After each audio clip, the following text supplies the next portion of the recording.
Você é o tipo de pessoa que, quando escuta sobre o Apocalipse, sente muito medo e pavor? Ou você é o tipo de pessoa que, quando escuta sobre o Apocalipse, sente esperança, conforto, alegria? Bom, hoje vamos estar falando sobre isso. Vocês já viram aí no título, né? Apocalipse como ninguém nunca viu. E uma proposta aí na capa: apaixona-se pelo livro de Apocalipse.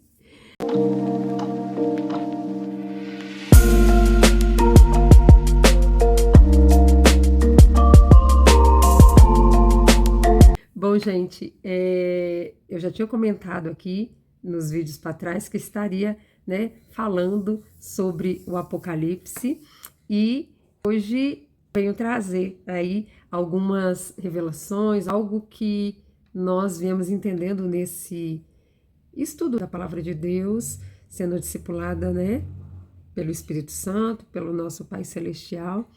E é curioso que lá logo no início da nossa jornada aí de intimidade com Deus, a Magda, que começou primeiro, ela foi ali, né, com aquele monte de pergunta dela para Deus, obtendo algumas respostas. Ora ela tinha pergunta de volta, que a faziam pensar, refletir sobre o assunto. E eu sei que chegou um momento que o negócio esbarrou no Apocalipse. E a Magda, desde pequenininha, ela sempre teve pavor do Apocalipse, porque quando ela estava por volta dos 5, 6 anos de idade, os pais dela se converteram e essa igreja a qual eles, né, se converteram e seguiram até o fim da vida deles, que hoje eles já não estão mais aqui, ela sempre dá muita ênfase de pregar o Apocalipse.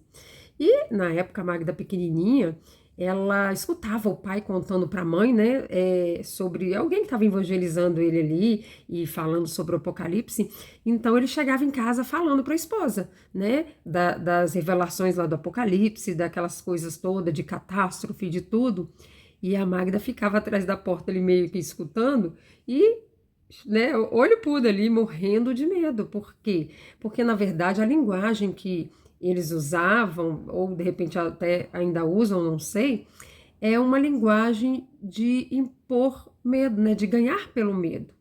Então, muita gente não gosta de ouvir sobre o Apocalipse, né, justamente por isso. E tem muitas pessoas também que não falam sobre o Apocalipse, o que também não é bom, porque tá lá na Bíblia, é um livro importantíssimo e a gente deve, né, estudar também.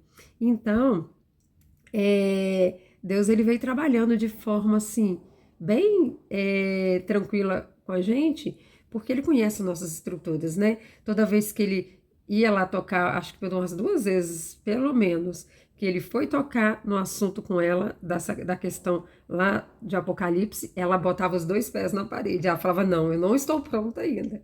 E ele, com todo carinho, esperava, né, o momento certo, porque sabia que ia chegar esse momento, né? E Deus, ele sempre nos respeita nos nossos limites, ele jamais nos impõe algo que a gente não tenha condições de suportar, de assimilar. Então, que ele fez?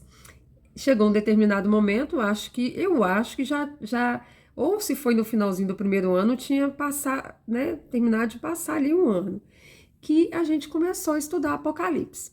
Então, nos nossos cultos, o que a gente fazia? Começava a ler, até onde dava ali, por causa do nosso horário, e tentando entender versículo por versículo. Aí começamos o livro, né? Fomos até o final uma vez, não, a gente precisa voltar agora, porque com certeza muita coisa a gente não entendeu. E a gente foi ali, fazendo dessa forma, né? Lendo, estudando, pedindo discernimento, porque a gente sempre, né, antes fazia uma oração, pedindo o Espírito Santo para abrir nosso entendimento, trazer ali a revelação do que realmente a palavra queria dizer ali. Até que chegou um momento que ele fez com a gente, que a Magda fala assim que Deus ele começa de trás para frente com a gente. E de fato, eu já comentei aí na série que terminou, que a Magda, por conta da dislexia e tudo, ela, desde nova, ela tinha um jeito diferente de estudar. Matemática, principalmente. Ela ia num cálculo ali de trás para frente, que ela chegava no resultado. E é da forma que ela conseguia entender melhor. Aí ela brinca que Deus faz igual. O que que ele pegou? Ele falou pra gente ir lá pro final de Apocalipse. Pra gente começar estudando o finalzinho, o capítulo ali 22 e o 21. E é dessa forma que hoje eu quero trazer aqui para vocês. Não vou trazer o livro todo, vou estar lendo com vocês aqui hoje. Eu quero ler o iniciozinho do capítulo 1, só os primeiros versículos ali, para a gente entender quem foi que escreveu, qual o intuito, né? Para a gente se situar da questão do livro. E depois eu vou lá para o capítulo 21, lendo versículo após versículo aqui com vocês. Depois, na próxima semana, eu trago o capítulo 22, senão vai ficar muito grande.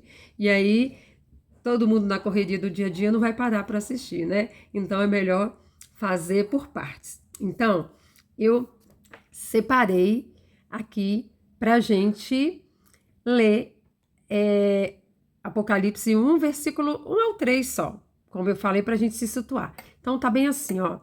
Revelação de Jesus Cristo, o qual Deus lhe deu para mostrar aos seus servos as coisas que brevemente devem acontecer.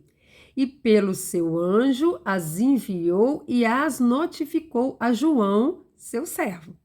Então, note que aqui, ó, é revelação de Jesus Cristo, a qual Deus lhe deu. Deus deu a revelação para Jesus Cristo, quando ele já estava lá, né? Ele já tinha passado aqui pela terra, morrido, né? Crucificado, ressuscitado e já tinha ascendido ao céu.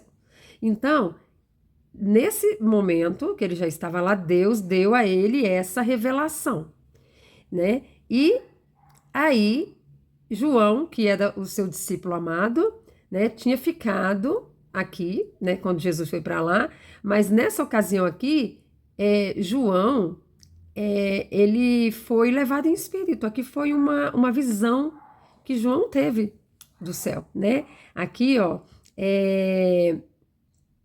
ele estava entregando essa revelação que Deus tinha dado a ele, para João, depois que ele já tinha vencido a morte, né, Jesus, no caso, para mostrar a seu servo as coisas que brevemente deve acontecer, e pelo seu anjo as notificou a João. Então, vamos lá.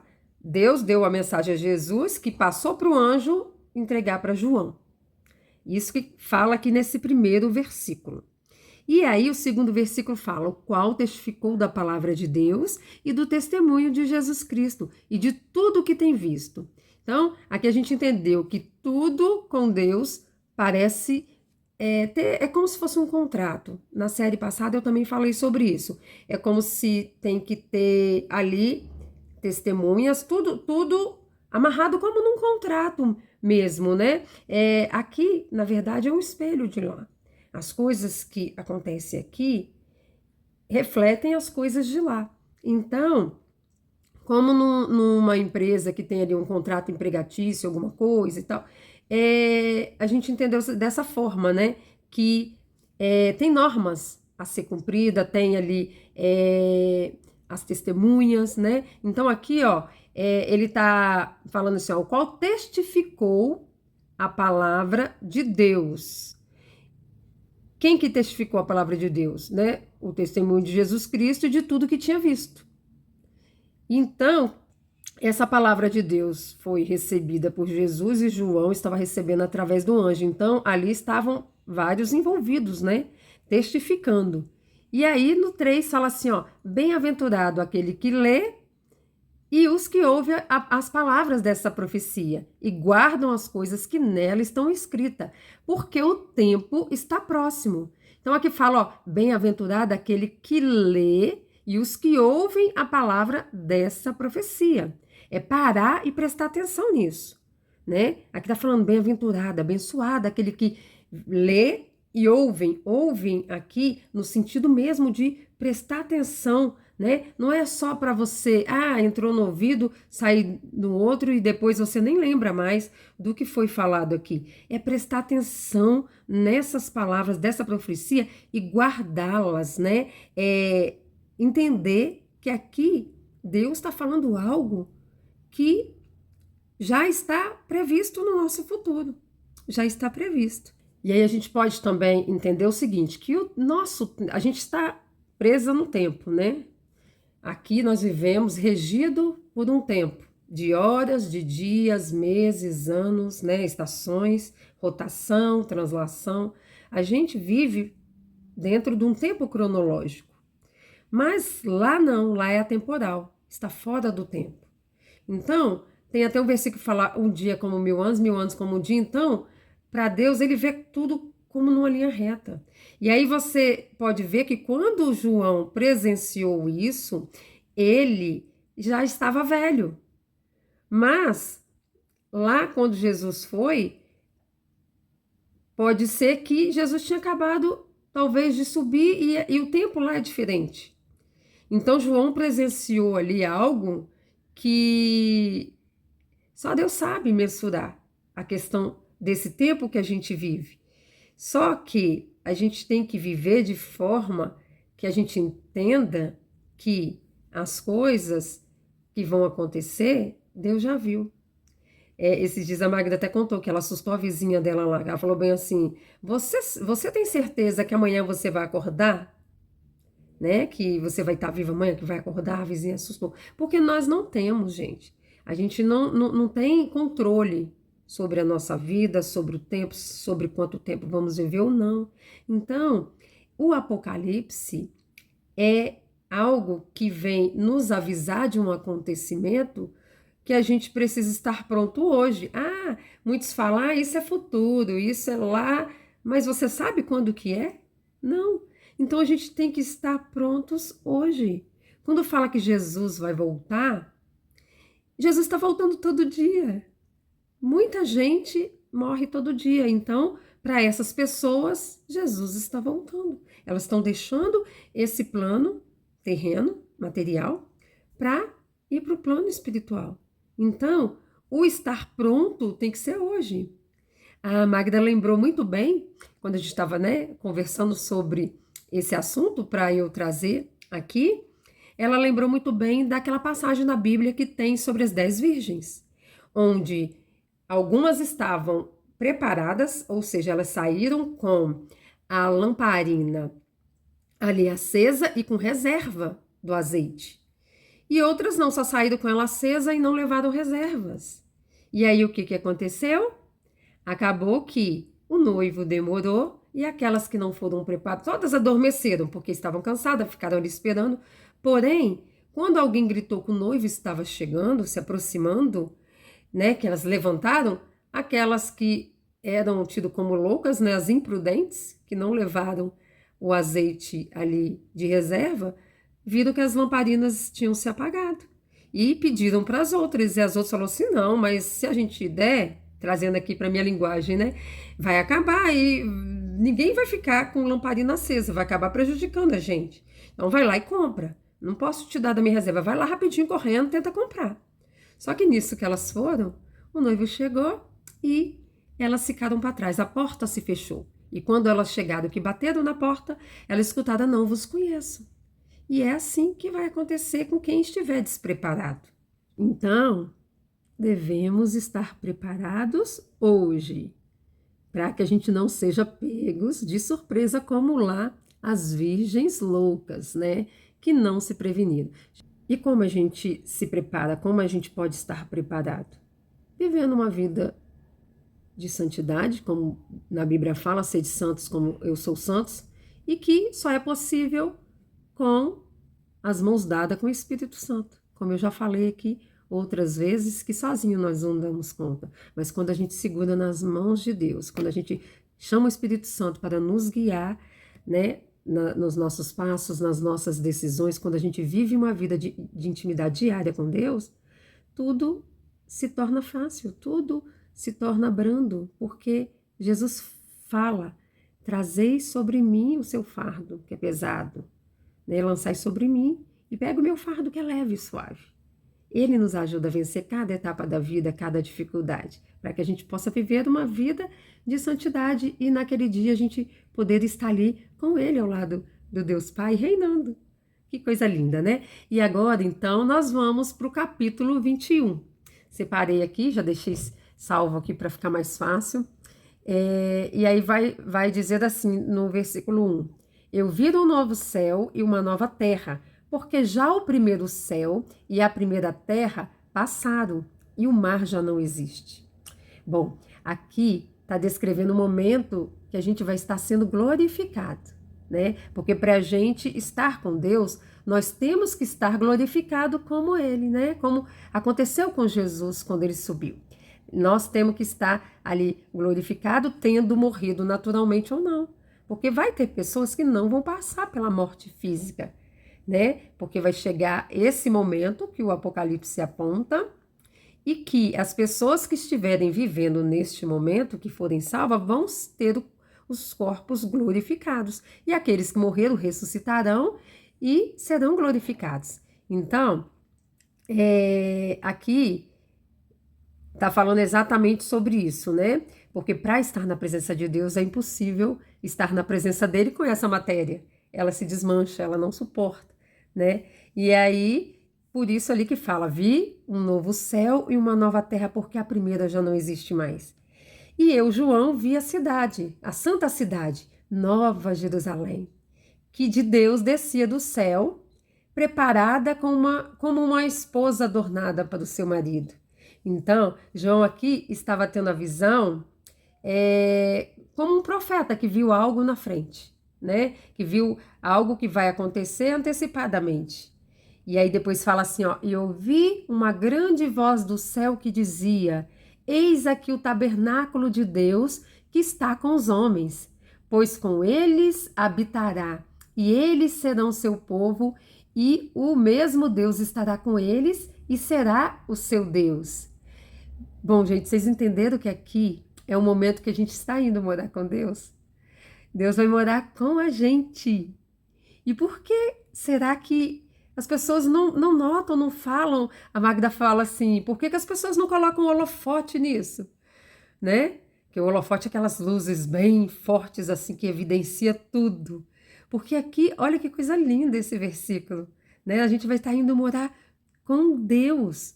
Então, quando se fala da vinda de Jesus, tem que se dar a importância para o que está falando aqui, né? E vai ser perfeito esse momento. Olha que coisa mais linda. E aí no versículo 4 vem dizendo: E Deus limpará de seus olhos toda lágrima, e não haverá mais morte, nem pranto, nem clamor, nem dor, porque as primeiras coisas já são passadas. Gente, pare e pense naquela pessoa que perdeu alguém, aquela pessoa às vezes que está com o coração partido por ver um filho sofrendo, né? Às vezes sofrendo coisas que, poxa, um pai ou mãe não consegue às vezes solucionar aquilo. Às vezes uma doença mesmo incurável, tanta gente sofrendo, que a gente vê relatos, a gente vê testemunho. Hoje, então, com a internet, a gente vê tanta coisa. E aqui está falando que Deus limpará dos olhos toda lágrima, porque não vai haver mais morte, nem pranto, nem clamor, nem dor. Porque, gente, uma das piores coisas que a gente pode sentir é a dor, concordam comigo? Não só a dor física, que já é muito ruim, né? Tem doenças, tem enfermidades que causam uma dor terrível no físico. Mas eu tenho para mim que a pior dor ainda é aquela da alma, onde não tem um remedinho ali que a gente possa tomar e passar, mas tem o remédio celestial, que é quando a gente entende que tudo isso aqui é passageiro e que nós temos um Pai que irá nos levar para morar com Ele. E que Ele vai fazer com que toda essa dor não exista mais, que todo choro, todo sofrimento não exista mais. Então, aqui está falando de uma esperança que tem que ser enfatizado para que as pessoas queiram ir morar nesse lugar. Poxa, as pessoas que estão sofrendo, se ouvirem da forma como realmente a palavra de Deus está falando, com certeza elas vão querer viver num lugar assim.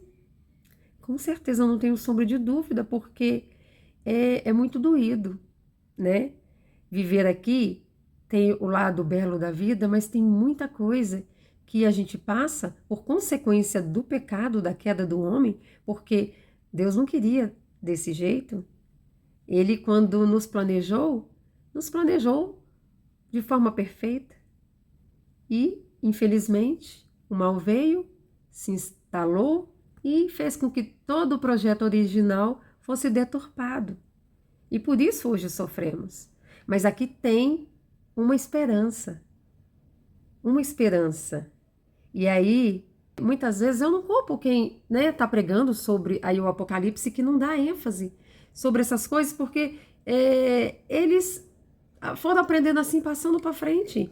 E foi tão lindo que Deus fez primeiro a gente fazer a série de 1 ano, que acabou aí. Se você não assistiu, vou deixar o link aqui abaixo do vídeo para que você assista, porque nele eu venho contando toda a experiência que a gente passou a partir do momento que a gente começou a ter essa intimidade com Deus diária, de tudo aquilo que a gente foi vivendo. E aí a gente só consegue entender a beleza do livro de Apocalipse a partir dessa intimidade. Sem intimidade a gente não entende.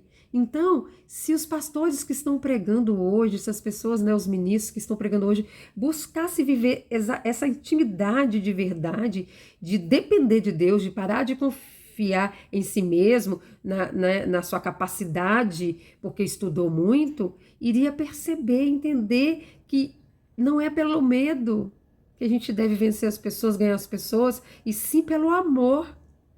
É sobre o amor o tempo todo de Deus por nós.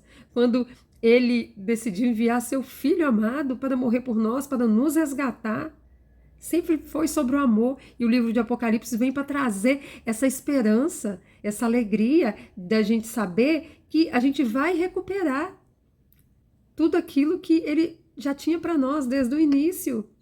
Então, gente, é o que eu venho sempre incentivando: viva uma vida de intimidade com Deus, porque a partir da intimidade as escamas dos seus olhos vão saindo e você vai entendendo o verdadeiro sentido das coisas, né? E aí no versículo 5 fala assim, ó: e o que estava sentado sobre o trono disse: eis que faço nova todas as coisas. E disse-me: escreve, porque essas palavras são verdadeiras e fiéis. Lá no começo, quando a gente leu: bem-aventurado que ouve, entende, presta atenção e põe em prática. E não é difícil. Não é difícil, como eu falei. A partir do momento que você começa a viver em intimidade, na verdade, é muito prazeroso.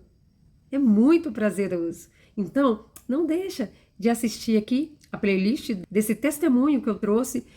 Foram 12 vídeos, se eu não me engano, a série toda. E com certeza vocês vão sentir vontade de viver essa experiência também. E lá no versículo 6 fala assim, ó: e disse-me mais: está cumprido. Eu sou o Alfa e o Ômega, o princípio e o fim. A quem quer que tiver sede, de graça lhe darei da fonte da água da vida. Então, quando ele voltar, esse está cumprido, não tem mais o que fazer, ou se arrepender. É o agora, devemos estar pronto agora, como eu já falei, porque quando chegar lá no está cumprido, pronto, a porta da graça vai se fechar, E aí vem dizendo, ó: eu sou o início, o derradeiro, primeiro e último, Vamos trazer para a nossa realidade. Eu nasci, vou viver e vou morrer. Início e fim, da nossa vida aqui. Então, Deus é o início de todo ser vivente. E no momento que a gente fechar os olhos aqui, quando a gente está conectado com Ele, o nosso fim aqui é um novo início nosso lá. Olha que coisa mais linda, desse imenso universo, que segundo os cientistas falam que tem bilhões de anos. Vocês conseguem entender o poder do nosso Deus? Nosso Deus é o primeiro ser vivente. Dele tudo surgiu. Dele se fez todas as coisas, O início do nosso mundo, haja luz, Que será uma outra série que eu pretendo fazer mais para frente, quando ele me autorizar a fazer. E é a coisa mais linda, Então, voltando aqui, tem uma passagem da Bíblia que nos nossos estudos a gente caiu a ficha, foi justamente aquela que fala: sede santo como eu sou santo, né? Jesus falando que na casa do Pai é a morada dos santos e dos salvos. E Apocalipse deixa bem claro isso. Mas também é um assunto à parte também que tem que ser detalhado depois, né? E aí, ó, o 7. Quem vencer herdará todas as coisas, e eu serei seu Deus, e ele será meu filho. Olha, Jesus disse que nós seremos filhos de Deus, assim como ele é, né? A nossa diferença para Jesus é que ele é o primogênito.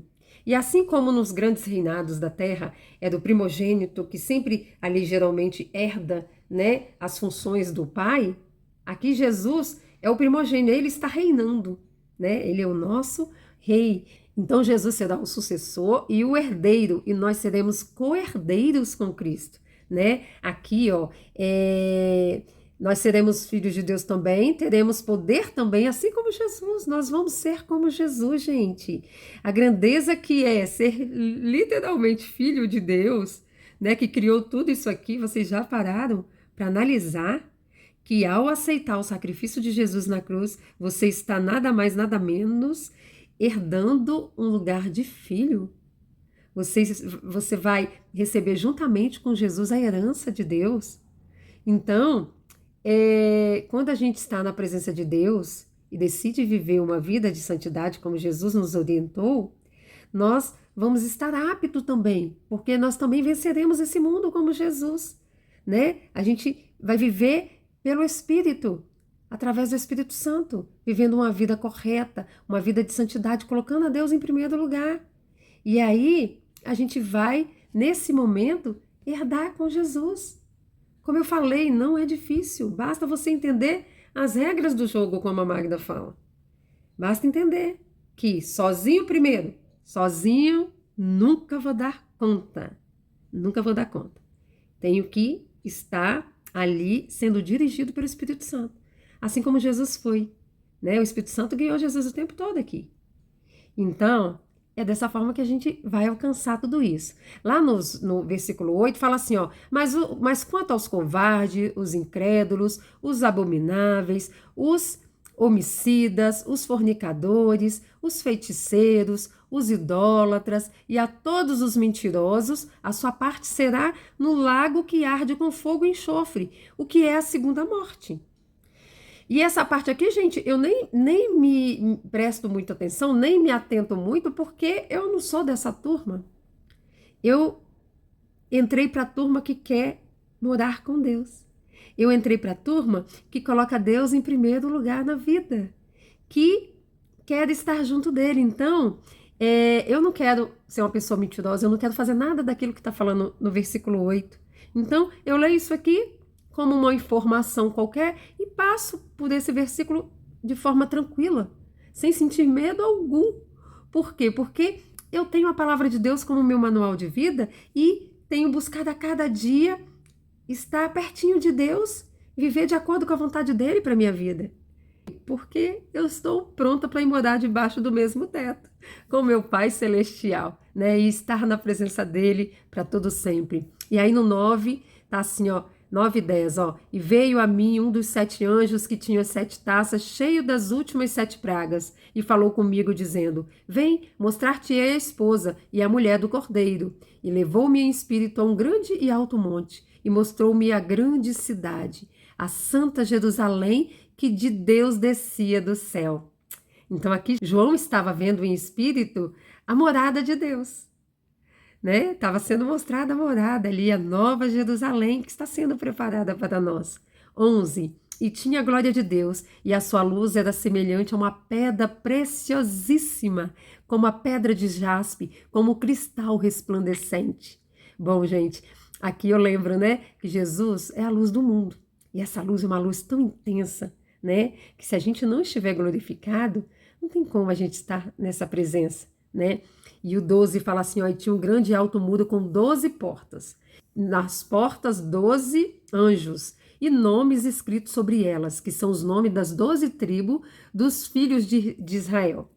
Aqui também dá assunto para outro momento, onde eu quero explicar sobre a descendência de Abraão, de Isaac e Jacó. Foi uma explicação que Deus trouxe para Magda. Ela me passou que as 12 tribos, que muita gente acha que elas estão às vezes só lá em Israel, elas se espalharam, né, gente? Por todo mundo. Tem descendentes das tribos em todo lugar, né? E Deus trouxe uma revelação tão linda sobre essa parte aqui, né, que está lá registrada em Gênesis, que em outro momento também eu devo trazer para vocês. Aí o 13 está assim, ó, do lado do Oriente tinha 3 portas.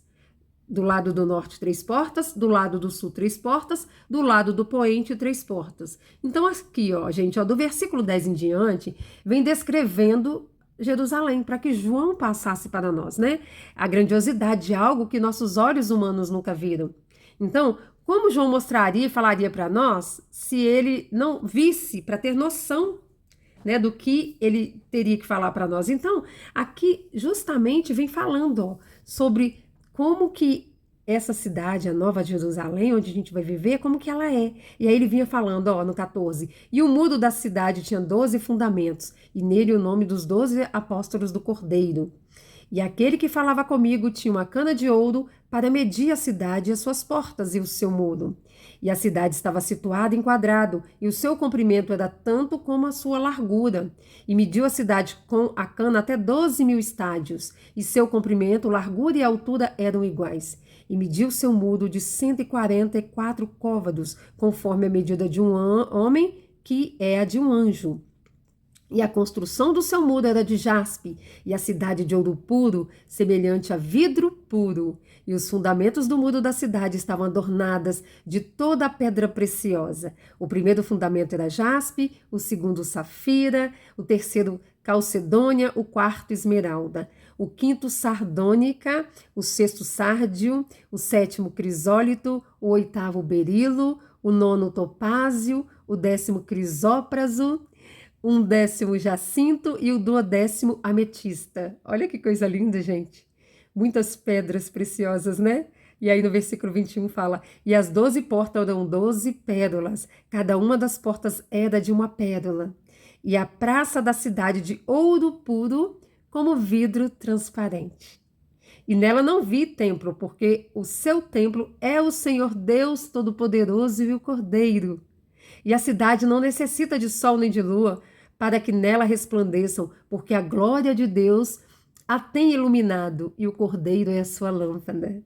Deus, aqui ó, Deus é energia, e o início ali, entendeu? O Filho, o Cordeiro é a lâmpada que ilumina. Então aqui é como se, através de Cristo, tudo é iluminado. A glória do Pai sobre o Filho que ilumina toda a cidade, né? E você vê com que perfeição que vem relatando cada coisa, e cada coisinha dessa tem, é claro, é carregado de significado, e a gente vê a perfeição como que tudo é milimetricamente calculado, né? Deus faz tudo perfeito, tudo em equilíbrio. Eu não sei como alguém pode achar que o mundo surgiu do nada sem ter um Deus para tudo criar, né? Porque é muita perfeição para ser obra do acaso, não é mesmo? E aí vem falando assim, ó, e as nações dos salvos andarão à sua luz, e os reis da terra trarão para ela a sua própria glória e honra. E as suas portas não se fecharão de dia, porque ali não haverá noite. E a ela trarão a glória e honra das nações, e não entrará nela coisa alguma que contamine e cometa abominação e mentira, mas só o que estão escritos no livro da vida do Cordeiro. Olha, gente, que coisa linda, né? Que coisa linda esse capítulo, porque ele vem justamente nos trazendo ali uma esperança de que tudo aquilo de ruim que a gente já viveu ou ainda vai viver aqui nessa terra, isso tudo vai passar junto com essa terra, tudo vai ser renovado e nós vamos viver uma vida plena diante da presença de Deus, onde nenhum mal vai poder penetrar, porque vai estar protegido, né, de todo e qualquer mal, porque Jesus já vai ter vencido, já vai ter ali cumprido com o propósito dele, que Deus entregou nas mãos dele. E aí, aqui no finalzinho do livro, vem falando algo muito importante, que só entrarão na Nova Jerusalém aqueles que estão inscritos no livro da vida do Cordeiro. Você já se inscreveu no livro da vida do Cordeiro? O que você está esperando se você ainda não o fez? Você deseja viver nessa cidade maravilhosa que está descrevendo aqui? eu desejo, eu quero e já me inscrevi no livro. E te convido também a se inscrever. Bom, gente, aqui terminou então o capítulo 21 e o 22 é ainda mais bonito do que o 21. E eu vou trazer, né, ele para vocês no próximo vídeo e eu espero que ao ouvir, né, sobre esse capítulo 21, você tenha ficado com o coração aí desejoso de também ir morar neste lugar, de morar com seu Pai Celestial, né, de também usufruir de toda essa alegria que é estar na presença dele, usufruindo do seu grande amor por nós. Amor imensurável, amor sem medida, amor que, como seres humanos, a gente não consegue nem explicar. Mas a partir do momento que você começa a viver uma vida de intimidade com ele, você consegue sentir esse amor e no seu íntimo entender que não há nada melhor do que viver na presença de Deus. Então é isso. Eu espero que vocês tenham gostado. Não esqueça de deixar o joinha, não esqueça de compartilhar, porque através de compartilhar, não só você mostra para o YouTube que gostou da mensagem, que ela é boa, que ela pode ser mostrada para mais gente, como também você vai estar evangelizando, né, falando de Deus para outras pessoas através do vídeo. E se sentir em seu coração de deixar uma mensagem aqui para mim, de me contar um pouquinho do que você sabia ou entendia do Apocalipse, o que essa mensagem de hoje falou ao seu coração, eu vou estar respondendo com todo carinho, tá bom? Então fiquem com Deus e até a próxima.